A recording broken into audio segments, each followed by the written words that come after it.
मेरे रसूल पाक सल्लल्लाहु ताला अलैहि वसल्लम इरशाद फरमाते हैं, यह हदीस इमाम बहकी ने लिखी है।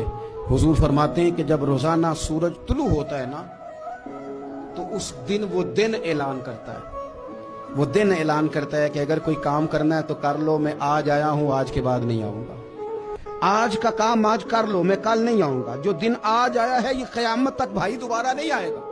जिसकी आज तिलावत रह गई, जिसका आज दुरूद पाक रह गया, जिसने आज सजदे न किए माज़अल्लाह रह गए उसके, जिसने जो खैर करनी थी आज के दिन ना कर सका तो रह गई।